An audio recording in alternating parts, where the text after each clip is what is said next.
வணக்கம். அனைவருக்கும் வணக்கம். என்னோட பிரம்மரிஷி பிதாமக பத்ரிஜிக்கும் மகாவதார் ஃபவுண்டேஷன் ரங்கநாதன்ஜிக்கும் என்னோட நன்றியும் வணக்கத்தையும் தெரிவித்து கொள்கிறேன். நாம் இன்றைக்கி பார்க்க போகிறது யோக பரம்பரை அப்படிங்கிற புக்கு பத்ரிஜி எழுதியிருக்காரு.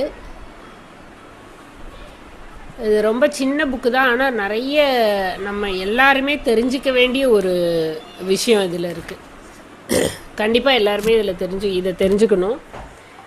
என்னென்னா, இது யோக பரம்பரை அப்படின்னா என்ன அப்படின்னா, இப்போ நம்ம ஒரு பூர்ணாத்மாவிலேருந்து வந்த ஆன்மாக்கள் நம்ம எல்லாருமே.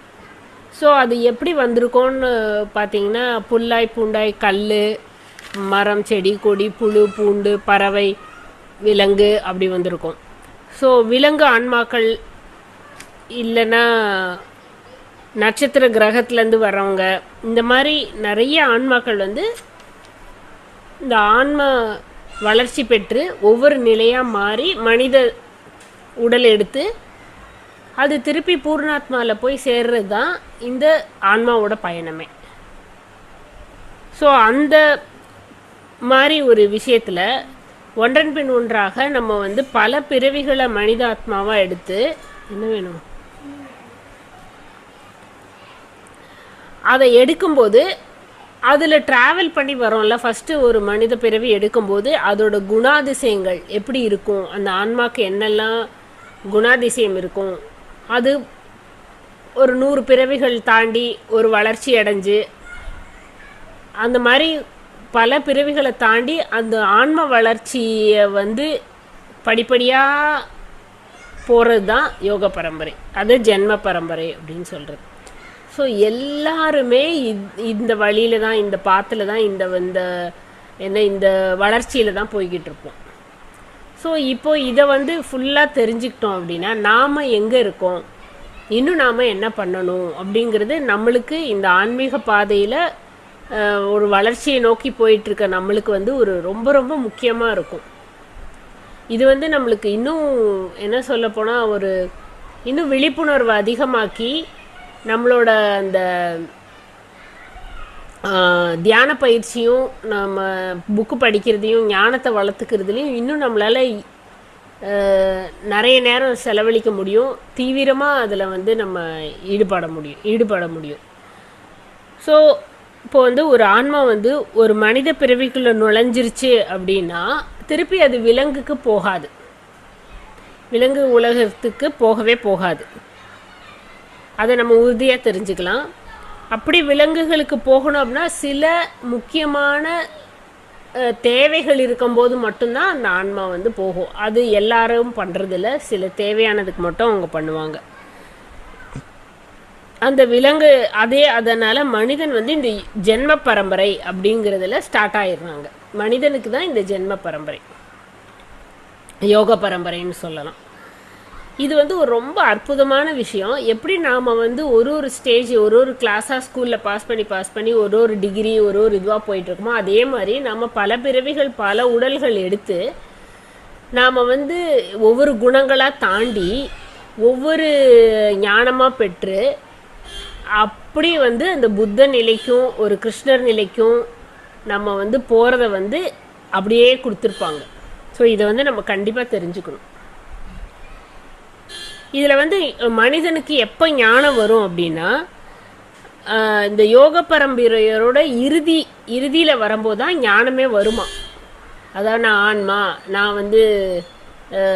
ஆன்ம முக்திக்காக தான் வந்திருக்கோம் அப்படிங்கிற யோக பரம்பரையோட கடைசி சில பிறவிகளில் தான் இந்த ஞானம் வரும்.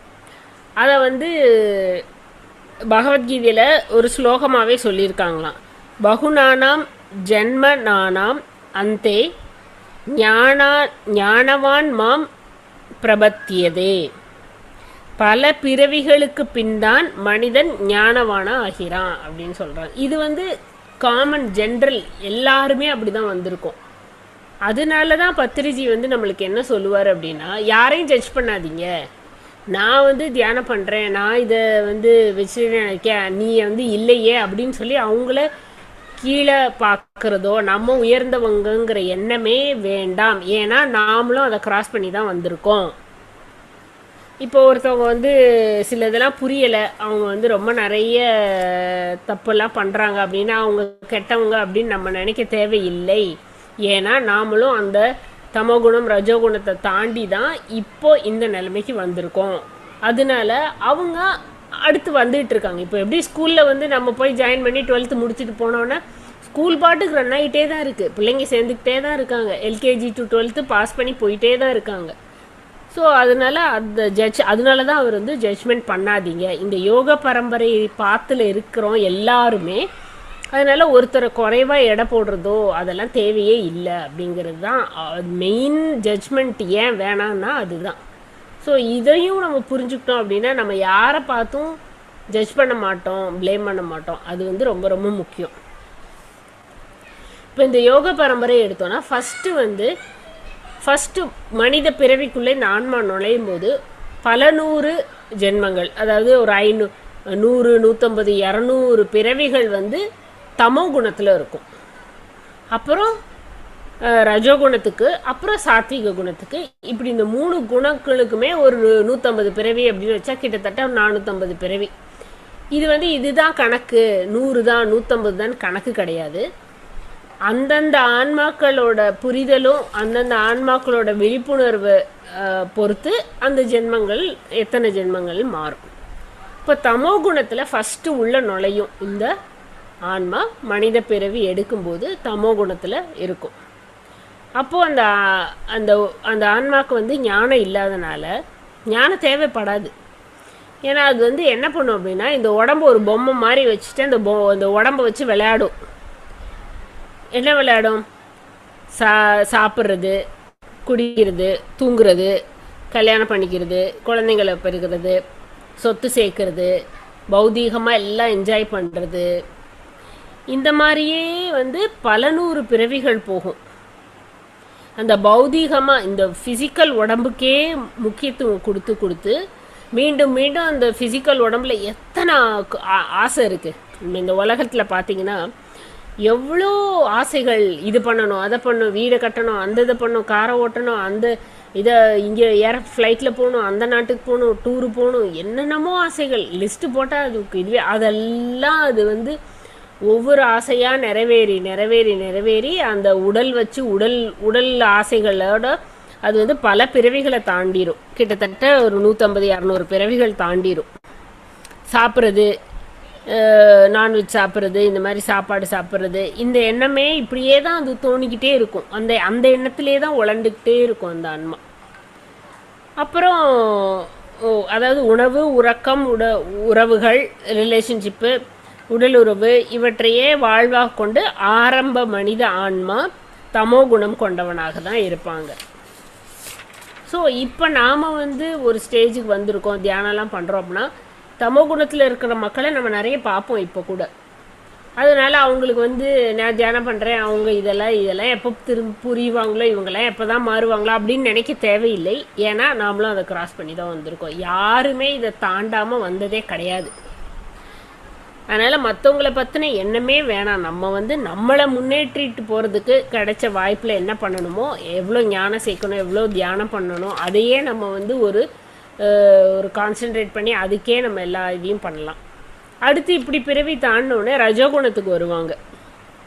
ரஜோகுணத்தில் வந்து என்னென்னா, எனக்கு ஒரு அடையாளம் வேணும், நான் ஒரு தலைவனாகணும், நான் ஒரு ராஜாவாகணும், எனக்கு கீழே எல்லாரும் இருக்கணும், என் காலில் எல்லாரும் விழுகணும், இந்த மாதிரி ஆசைகள்லாம், ஒரு பதவி புகழ், இந்த மாதிரி ஆசைகள்லாம் போகும். என் காலை எல்லாரும் தொட்டு வணங்கணும், நான் தான் அதிகாரத்துடன் இருக்கணும், என்ன அதிகாரத்துக்குள்ளே தான் எல்லாரும் இருக்கணும் அப்படின்னு சொல்கிறது வந்து ஒரு ரஜோகுணமாக இருக்கும். இப்போ அந்த நம்ம பிரமிட் ஆசான்கள் எல்லாருமே இதை நல்லா புரிஞ்சுக்கிட்டு ஒரு 100 பிறவிகள் தமோ குணத்துலையும் மற்றொரு 100 பிறவிகள் ரஜோகுணத்துலேயும் இப்படி தான் கழிச்சிட்டு வந்திருக்கோம். இந்த 100 பிறவிகள் என்பது ஒரு சும்மா நான் அப்போ சொன்ன மாதிரி ஒரு உதாரணம் தான். அது வந்து இவ்வளோதான் கணக்கெல்லாம் கிடையாது. ஒவ்வொரு மனிதனும் அந்த குணத்தில் வந்து பல 100 பிறவிகள் எடுத்து அதில் எத்தனை பிறவிகள் எந்தெந்த குணத்திற்காக செலவழித்தான் அப்படிங்கிறது அந்த ஆன்மாவின் ஆசையை பொறுத்து தான் இருக்குது. அந்த ஆன்மா வந்து எவ்வளோ ஆசைப்படுதோ அதுக்கு தகுந்த மாதிரி அந்த குணத்தில் வந்து அந்த பிறவிகள் கூடிக்கிட்டே தான் போகும். அப்புறம் அடுத்து வந்து ரஜோகுண சாத்விக குணத்துக்கு வருவாங்க. இப்போ ரஜோகுண பரம்பரையில் சில பிறவிகள், சாத்விக குணத்தில் வந்து இப்போது என்ன இப்படியே போயிட்டுருக்கு லைஃபு, வாழ்க்கைன்னா என்ன, எதுக்கு நான் வந்திருக்கேன், எப்படி வாழ வேணும், அப்படி அந்த அந்த தேடல் போகும். என்ன பண்ணாலும் ஒரு சந்தோஷம், சும்மா வந்து ஒரு களிப்பு மாதிரி போயிட்டு இருந்ததுல, அதெல்லாம் இப்போ போயிட்டு ஆனந்தமாக இருக்கணும் அப்படிங்கிறதுக்கு நான் என்ன செய்ய வேண்டும் அப்படின்னு அதை யோசிக்க ஆரம்பிக்கிறது வந்து சாத்விக குணத்துக்கு போயிடுவாங்க. அந்த டைமில் வந்து சாத்விக குணத்தில் இருப்பாங்க. ஸோ இந்த தமோகுணம் ரஜோகுணத்தில் பல்வேறு துன்பங்களை அனுபவித்து அதில் வர்ற ஞானத்தை வச்சு இப்போ நம்ம ஒரு பிறவியில் இப்படி செஞ்சால் இது வருங்கிற அந்த ஞானம் இருந்துச்சுன்னா சாத்விக குணம் வரும்போது அதை செய்யும்போது நம்மளுக்கு இன்ட்யூஷனில் அது வந்து தெரியும். இப்படி பண்ணால் இந்த மாதிரி விளைவுகள் வரும், பண்ணாத, பொய் சொல்லாத, அடுத்தவங்களோட பொருளை எடுக்காத, அந்த மாதிரி அளவுக்கு மீறின ஒரு சொத்து சேர்க்கிறதோ, அளவுக்கு மீறின ஒரு பொருளை நம்ம ஆசைப்படுறதோ இதெல்லாம் வேண்டாம் அப்படின்னு நம்ம ஆசைப்படும் போதே நம்மளுக்கு வந்து இந்த சாத்விக குணத்தில் இருக்கும்போது இன்ட்யூஷன்லேருந்து நம்மளுக்கு ஒரு ஞானம், ஏன்னா ஆல்ரெடி பல பிறவிகள் தாண்டிடுச்சுல, அதனால் அந்த ஞானம் வரும் நம்மளுக்கு. பல்வேறு கஷ்டங்களை அனுபவித்த பின் இந்த சாத்விக பரம்பரைக்கு வர்றோம். இப்போ வந்து துன்பங்களை அனுபவிக்காமல் இருக்கணும், கஷ்டப்படாமல் இருக்கணும், உடல் வியாதி வரக்கூடாது, நல்லா ஆனந்தமாக சந்தோஷமாக இருக்கணும், அப்படின்னா நான் என்ன செய்யணும் அப்படின்னு யோசிக்க ஆரம்பிக்கிற ஒரு ஸ்டேஜ். பின்பு அப்புறம் வந்து ஞானம் மெதுவாக கொஞ்சம் கொஞ்சமாக ஆரம்பமாகும். அங்கிருந்து அந்த யோக பரம்பரைலேருந்து உள்ளே வர ஆரம்பிச்சிருவோம். இப்போ அது வந்து யோகா இது வந்து என்ன பண்ணுவோன்னா, கர்ம பரம்பரையில் வந்து பல பிறவிகள் முடித்த பிறகு இந்த சத்தியத்திற்காக, சத்தியம்னா என்ன, அந்த தேடலில் வந்து ஆரம்பிச்சிடும் இந்த சாத்விக குணத்தில். அதில் வந்து அப்போ தான் சத்தியத்தில் வாழ்கிறது, சத்தியத்தை தேடுறது அப்படி வரும். அப்போது இதில் வந்து 4 விதமாக இந்த 3 குணங்களையும் தாண்டின பிறகு 4 விதமாக யோகம் இருக்குது. அது என்ன ஃபஸ்ட்டு அப்படின்னு பார்த்தா கர்மயோகம், பக்தி யோகம், ஞான யோகம், அப்புறம் ராஜயோகம். ஸோ இந்த 4 ஸ்டேஜில் இருப்போம். நம்ம சாத்விக குணம் முடிச்சுட்டு இந்த 4 யோக ஸ்டேஜுக்கு வருவோம். ஏன்னா நம்ம வந்து சத்தியத்தை தேட ஆரம்பிச்சிட்டோம். சாத்விக குணத்தில் என்ன வாழ்க்கை இது, எப்படி சந்தோஷம் வரும், ஏன் இந்த பிறவி திருப்பி திருப்பி இப்படி துன்பம் வந்துக்கிட்டே இருக்குது, ஏன் இப்படி உடல் வியாதி வருது அப்படின்னு அந்த இதெல்லாம் தவிர்க்க முடியாதா, இதெல்லாம் விட்டு வெளியில் வர முடியாதா அப்படிங்கிற தேடல் வந்து ஸ்டார்ட் ஆயிடும். அப்போ அதில் வந்து இந்த 4 யோகங்கள் வரும். அதில் ஒரு 4 ஸ்டேஜ், அதாவது கர்மயோகம், ஞான யோகம், பக்தி யோகம், ராஜயோகம். கர்மயோகம், பக்தி யோகம், ஞான யோகம், ராஜயோகம். இது வந்து இயல்பாக தெரியும். ஆனால் விஞ்ஞானமாக எப்போதும் உண்மை வந்து பக்தி யோகம் வந்து அதாவது என்ன சொல்கிறேன்னா, பக்தி யோகம்னே ஒன்று கிடையாது. ஆதிசங்கரர் சொல்லியிருக்காராம், உண்மையை கூறணும்னா பக்தி யோகம்னே ஒன்று கிடையாது.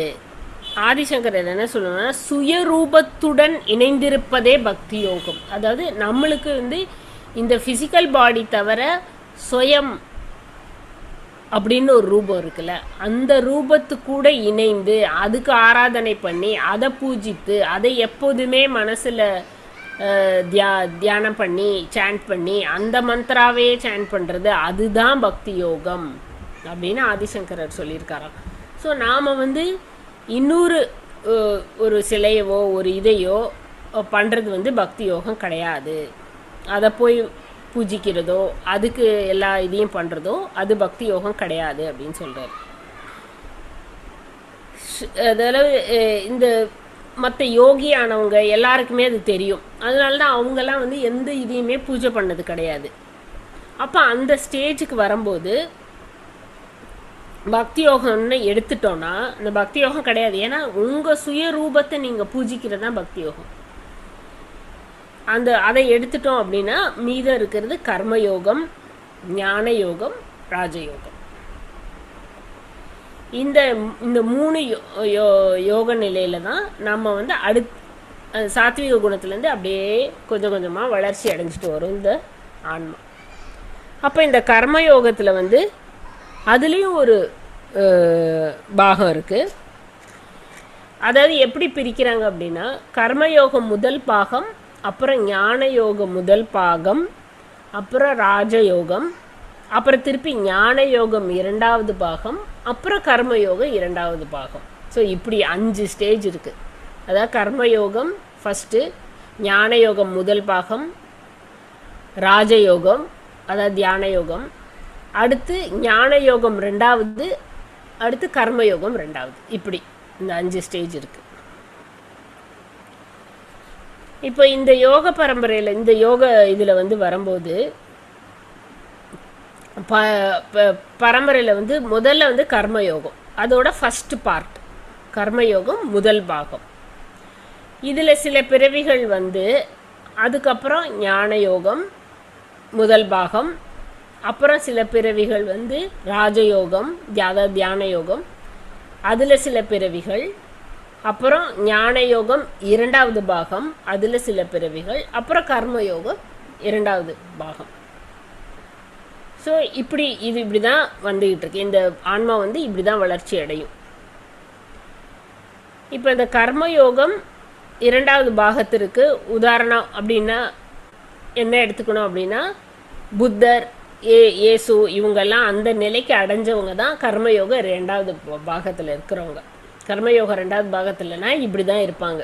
அவங்க தன்னை முழுமையாக உணர்ந்து அவங்க தேர்ட் ஐ ஆக்டிவேட் ஆகி அவங்க எல்லாத்தையும் பார்த்து நான் இந்த சுயம், நான் இதுதான் அப்படிங்கிறத உணர்ந்து அந்த நிலையிலே அந்த ஹையர் கான்ஷியஸ்னஸ் கூட பூர்ணாத்மா கூட ஹம்ச கனெக்ட் ஆகி அந்த நிலையிலே இருக்கிறவங்க தான் கர்மயோகம் 2வது பாகத்தில் வர்றவங்க.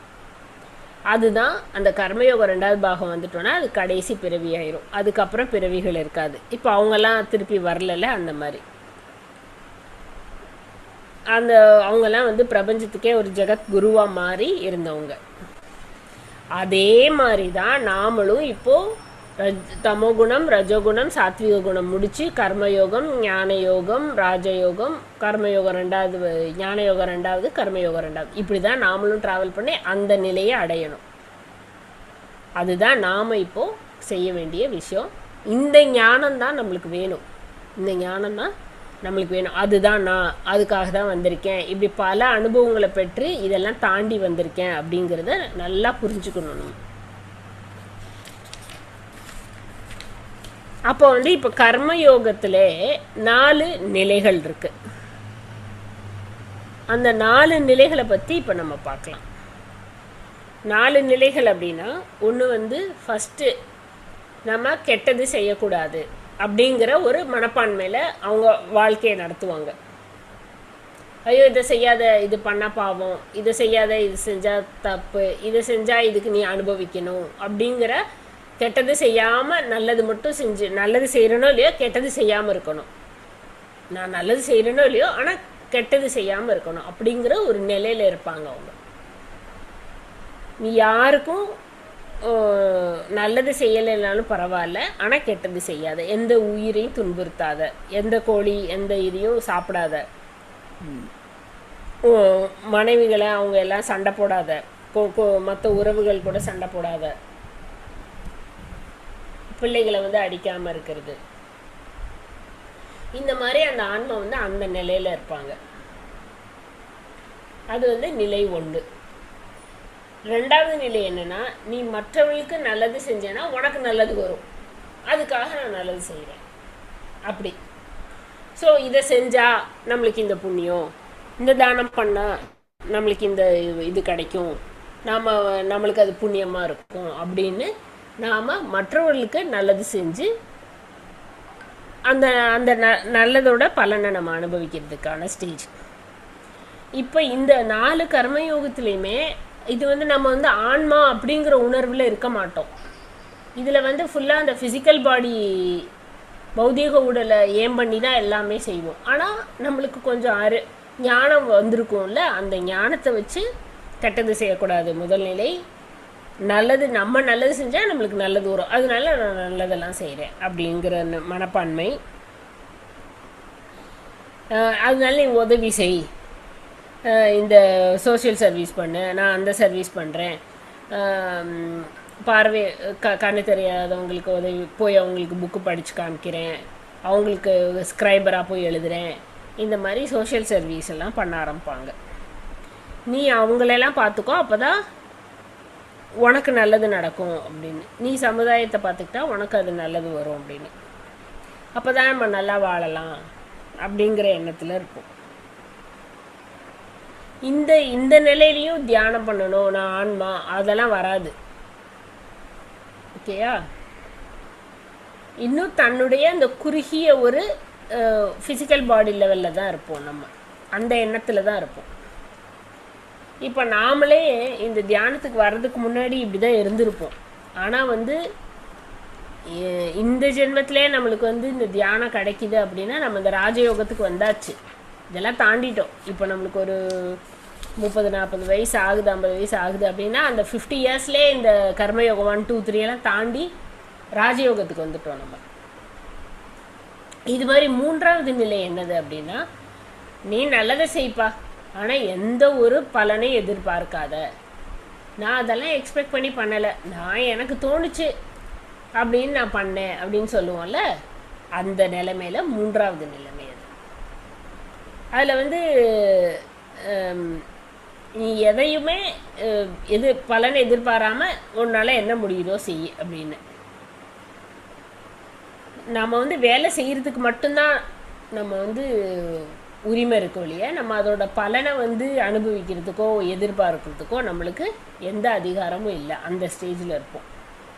கீதையிலே அதைத்தான் சொல்கிறார், கடமை செய் பலனை எதிர்பாராது. அப்போ அந்த ஒரு ஸ்டேஜில் இருப்போம். நம்மளே சொல்லிப்போம்ல சில நேரம், நான் எதையும் எதிர்பார்த்து செய்யலை, அது ஏதோ செய்யணும்னு இருக்கு செய்கிறேன் அப்படிங்கிற மாதிரி ஒரு ஸ்டேஜில் இருப்போம். அதை வந்து அவங்க திருப்பி செய்வாங்களா அப்படின்னு எக்ஸ்பெக்டேஷன் இல்லாமல் ஒரு நிலையில் இருப்போம். இதை தான் வந்து இயேசுவும் என்ன சொல்கிறாருன்னா, நீ என்ன விதை போடுறியோ அந்த விதை தான் உனக்கு வரும், நீ நல்லது செஞ்சால் உனக்கு நல்லது வரும் அப்படின்னு. ஆனால் நம்ம அதை எதிர்பார்த்து செய்கிறதில்ல. ஸோ 4ஆம் நிலை அப்படி என்னன்னு பார்த்தீங்கன்னா, நான்கிற எண்ணம் இல்லாமல் அந்த எந்த ஒரு செயலையும் செய்கிறது. அதாவது நான் செய்கிறேன் இந்த உடம்பு அப்படின்ற நான் இந்த உடம்பு தான் செய்கிறேன் அப்படிங்கிற அந்த நான் தானே உனக்கு இதெல்லாம் வாங்கி கொடுத்தேன், நான் தானே உனக்கு அன்னைக்கு இதுக்கு ஹெல்ப் பண்ணேன், அன்னைக்கு உன்ட்ட காசே இல்லை நான் தானே கொடுத்தேன், அந்த இதுவே வராது. அது மாதிரி அடுத்த ஸ்டேஜுக்கு போயிடுவாங்க. உண்மையிலே அதை செஞ்சு உதவியை மறந்துருப்பாங்க. ஓ அப்படியா, நான் தான் சொன்னேனா அப்படிங்கிற ஸ்டேஜுக்கு 4th நிலையில் போயிடுவாங்க. கர்மயோகம் 4வது நிலை அது. அதில் வந்து ஃபஸ்ட்டு இதில் வந்து தன்னலமற்ற கர்ம வினைகள் செய்து, இதில் வந்து தன்னலமற்ற கர்ம வினைகள் செஞ்சிட்ருப்பாங்க. நான் அந்த அகந்தையே இருக்காது அவங்களுக்கு. இது வந்து ஆக்சுவலி கர்மயோகம் 2வது ஸ்டேஜில் தான் செய்ய முடியும். ஆனால் இப்போ கொஞ்சம் கொஞ்சமாக அந்த ப்ராக்டிஸ்க்கு வரும். கர்மயோகம் 2வது ஸ்டேஜ் வருதுல கடைசி, அப்போ தான் வந்து நம்மளால் தன்னலமற்ற ஒரு சாட்சி பாவத்தில் செய்ய முடியும். ஆனால் இப்போலேருந்தே கொஞ்சம் கொஞ்சமாக நம்மளுக்கு அது ஸ்டார்ட் ஆகிரும். அந்த மாதிரி இருக்கும்போது இப்போ நம்ம வந்து ஃபஸ்ட்டு என்ன பார்த்தோம், கெட்டது செய்யாத, நீ நல்லது செஞ்சால் உனக்கு நல்லது வரும், நல்லது செய் ஆனால் பலனை எதிர்பார்க்காத, நான் செஞ்சேன் அப்படின்னு சொல்லிக்காம அந்த ஒரு செயலை செய்கிறது. ஸோ இந்த கர்மயோகம் முதல் பாகத்தில் இந்த 4 நிலைகள் இருக்கு. இது முடிஞ்ச உடனே ஞான யோகத்துக்கு வந்துடும். இதெல்லாம் அனுபவிச்சு இந்த ஒரு 4 நிலையிலையும் வந்து கர்மயோகத்துலேயும் சில பிறவிகளில் இந்த 4 நிலையில் இருப்போம். இப்போ கர்மயோகத்தில் ஒரு 50 பிறவின்னு வச்சுப்போம் ஃபஸ்ட்டு ஸ்டேஜில். அந்த 4ல் வந்து ஒரு 10 10 10 20 ஏதோ ஒரு கணக்குப்படி அதை ஃபுல்லாக அண்டர்கோ பண்ணி வந்துடுவோம். இப்போ வந்து நம்ம ஞான யோகம் முதல் பாகத்துக்கு வந்தாச்சு. இப்போ தான் வந்து நம்மளுக்கு என்னென்னா கொஞ்சம் கொஞ்சமாக நான் இந்த உடல் இல்லை, நான் இந்த மனம் இல்லை, நான் ஒரு ஆன்மா அப்படிங்கிறது கொஞ்சம் கொஞ்சமாக நம்ம கேட்க ஆரம்பிப்போம். ஞானம் வரும். புக்கில் படித்தோ இல்லை எதுலேயோ படித்தோ அந்த மாதிரி ஞானம் வரும். நீ இறந்துட்டேன்னா நீ செஞ்ச கர்மாக்களுக்கு பேஸ் பண்ணி பூவர்லோகமும் சுவர்லோகமும் போகணும். நீ நிறைய கெடுதல் செஞ்சேன்னா பூவர்லோகம் போவ, நீ நல்லது செஞ்சேன்னா சுவர்லோகத்துக்கு போவ அப்படிங்கிறதெல்லாம் கொஞ்சம் கொஞ்சமாக தெரிய ஆரம்பிக்கும். அப்போது அதில் வந்து நிறைய இப்போ நம்ம எப்படி இப்போ விஷயங்கள் கேட்குறோம்ல, நிறைய அசல் வேர்ல்ட்ஸ் இருக்குது, நம்மளுக்கு அபாரமான சக்தி இருக்குது, நம்ம எல்லையற்றவங்க, நாம் இறக்குறதே இல்லை, இந்த உடல் தான் ஒவ்வொரு பிறவிலையும் நம்ம இந்த உடலை தான் விட்டுட்டு வரோம், நம்மளுக்கு கூட இந்த ஜென்மத்தில் வந்து பிறந்த அம்மா அப்பாலாம் இறந்துட்டாங்கன்னு கவலைப்பட வேணாம், அவங்க மேலுலகத்தில் இருக்க தான் செய்கிறாங்க, நம்ம நினச்சா அவங்க கூட பேசலாம் அப்படிங்கிற எல்லாம் நம்ம கேட்க ஆரம்பிப்போம். கொஞ்சம் கொஞ்சமாக அதெல்லாம் கேட்க ஆரம்பிப்போம். இப்போ தான் வந்து வேதங்களில் கேட்குறது, ராமாயணம் மகாபாரதம், அவங்க இதில் ஜீசஸோட இதில், கிறிஸ்டியானிட்டியோட இதில், அவங்க முஸ்லீம்ஸோட இதில், இதெல்லாம் வந்து வேதங்கள் இதிகாசங்கள் இதெல்லாம் நம்ம கொஞ்சம் கொஞ்சமாக கேட்க ஆரம்பிப்போம். இதுக்கு முன்னாடி கர்மயோகம் 1ல் இருக்கிறவங்க அதை பற்றியே யோசிக்க மாட்டாங்க. ராமாயணமா கதைலாம் அப்படிலாம் ஒன்றும் இல்லை, அதெல்லாம் ஒன்றும் இல்லை, அதெல்லாம் அவங்களுக்கு அந்த பக்கமே போக மாட்டாங்க. இப்போ நம்ம கொஞ்சம் கொஞ்சமாக அந்த உபன்யாசத்துக்கு போகிறது, அந்த கதையெல்லாம் கேட்குறது, அவன் இப்படி பண்ணானா அதனால இப்போ துரியோதனன் ஒருத்தர் இருந்தான், ராவணன் ஒருத்தர் இருந்தான், அவன் இப்படி பண்ணான், கடைசியில் ராமர் வந்து அவரை கொண்டாரு, இந்த கதையெல்லாம் கேட்க ஆரம்பிப்போம் நம்ம. இதை கேட்க ஆரம்பிக்கும் போது இதில் வந்து இதுதான் ஞான யோக ஸ்டேஜ். ஆனால் அதுலேயுமே 4 நிலை இருக்குது. அதில் என்னென்னா ஸ்ரவணம்னா கேட்குறது. போய் இந்த உபன்யாசத்துக்கு கதை காலட்சேபத்துக்கு அதெல்லாம் போய் கேட்டு வருவாங்க, காதில் கேட்டு வச்சுப்பாங்க. அடுத்த ஸ்டேஜ் அந்த ஞான யோகத்தில் அடுத்த ஸ்டேஜில் என்ன இருப்பாங்க, மனநம்னா அதை திருப்பி யோசித்து பார்க்குறது. நம்மளுக்கு வாழ்க்கையில் ஏதாவது வரும்போது நம்ம சொல்கிறது, அந்த கதையில் வந்து அப்படி அவன் பண்ணான், அதனால அவன் கஷ்டத்தை அனுபவிச்சான்.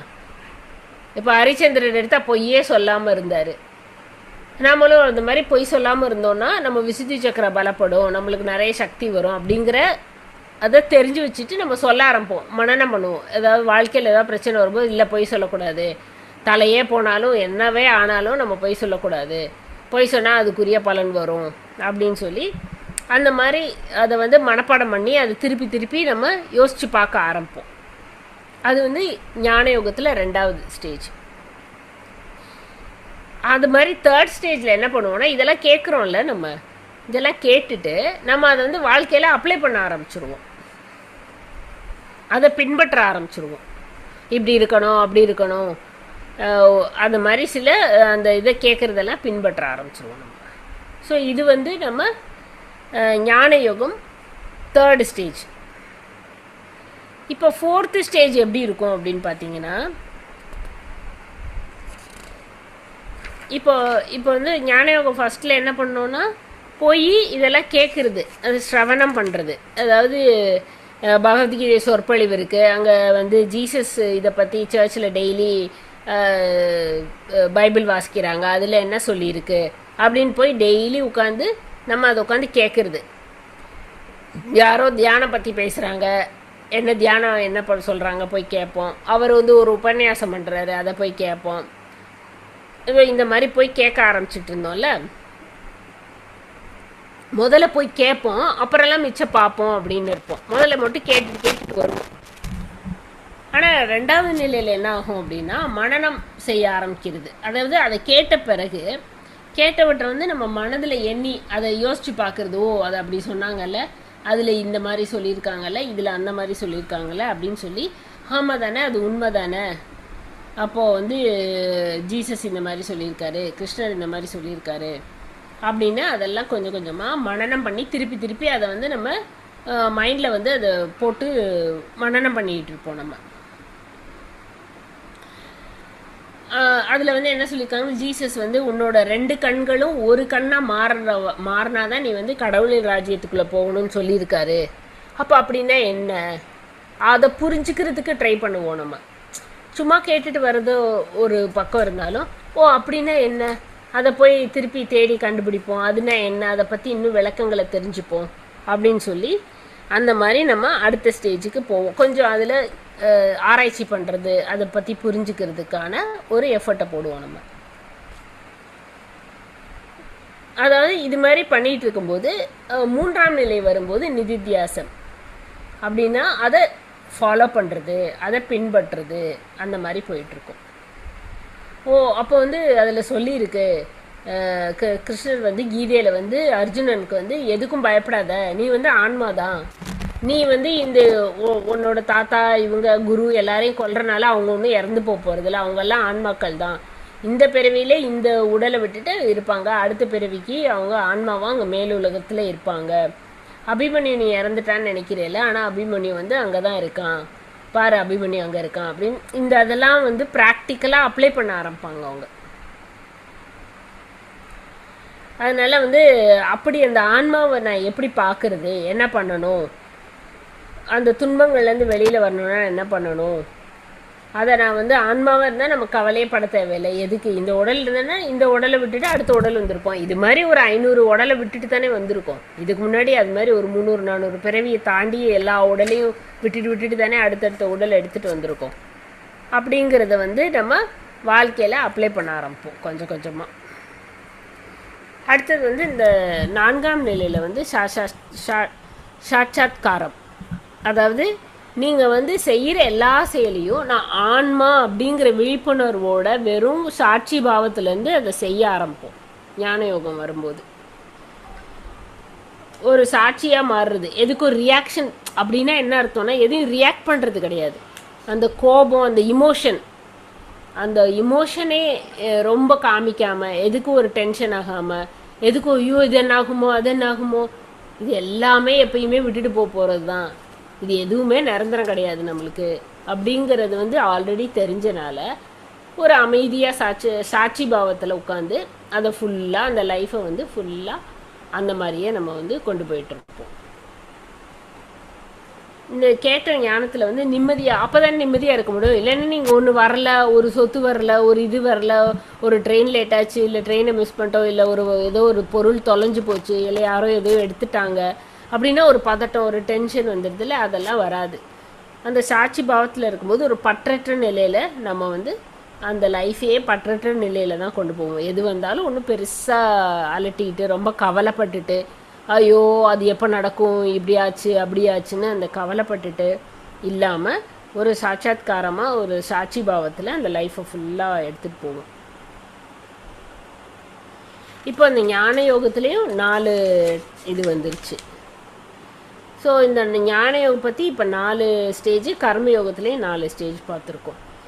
இப்போ இங்கேருந்து ஒவ்வொரு நிலையிலையும் பிறவிகள் பல எடுத்துக்கொண்டு அதே ஒரே பிறவியில் கூட மேலே பல இது பல பிறவி எடுத்து தான் வரணுன்னே கிடையாது. அதைத்தான் பத்ரிஜி என்ன இதில் ரொம்ப இம்பார்ட்டண்ட்டாக என்ன சொல்கிறான்னா, நம்மளோட சீரியஸ்னஸ், நம்ம எவ்வளோ சீரியஸாக இப்போ இந்த ஞானத்தை கேட்டிருக்கோம்ல, இதை எவ்வளோ சீரியஸாக நம்ம ஃபாலோ பண்ணுறோமோ, சில ரொம்ப கம்மியான பிறவிகள்லே கூட நம்ம அடுத்த ஸ்டேஜுக்கு போக முடியும், ஒரே ஸ்டேஜில் கூட மாற முடியும். இங்கே இருக்கிற ஒவ்வொரு நிலைகளையும் பல பிறவி தான் எடுக்கணும்னு அவசியம் கிடையாது, அப்படி தான் கம்பல்ஷன் கிடையாது.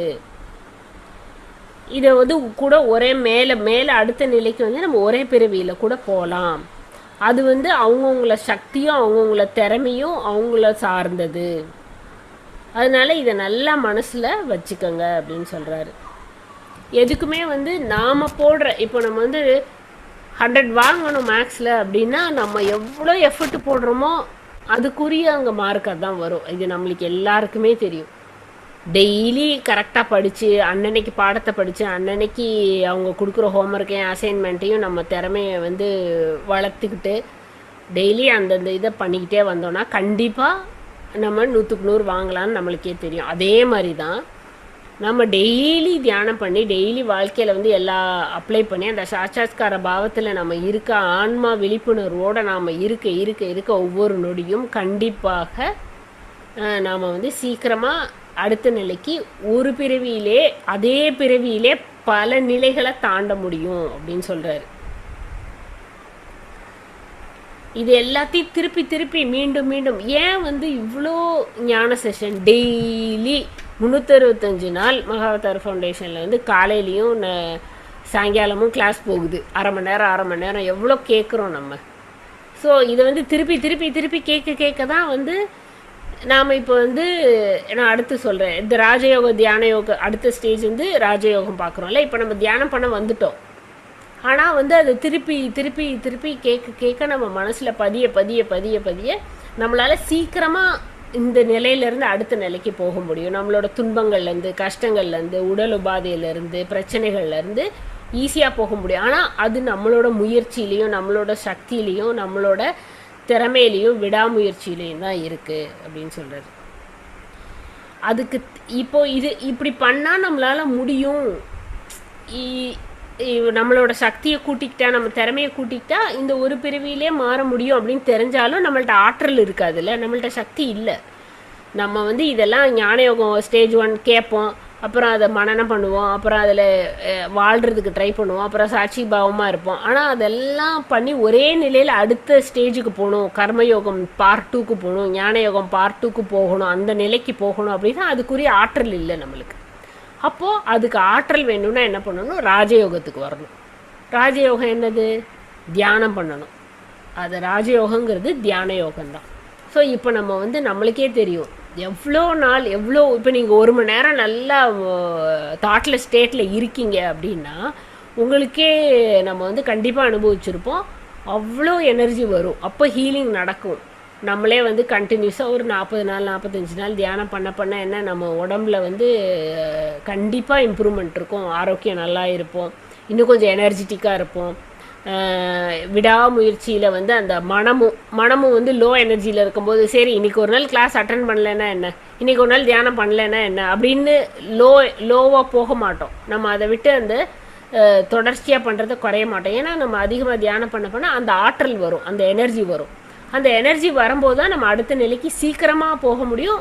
தீவிரமாக தியானம் பண்ணி தீவிரமாக எல்லாத்தையும் பண்ணி அடுத்த நிலைக்கு போக முடியும். ஸோ இப்போ வந்து கர்மயோகம் பார்ட் 1ம் ஞான யோகம் பார்ட் 1ம் பார்த்து முடிச்சிருக்கோம். அடுத்து நம்ம நாளைக்கு இதில் வந்து ராஜயோகமும் ஞான யோகம் பார்ட் 2ம் கர்மயோகம் பார்ட் 2ம் பார்ப்போம். கொஞ்சம் கொஞ்சமாக பார்த்தா கொஞ்சம் ஈஸியாக மனசில் பதியும் நம்மளுக்கு. இப்போ இதில் உங்களுக்கு எதாவது டவுட் இருந்தது அப்படின்னா கேளுங்க.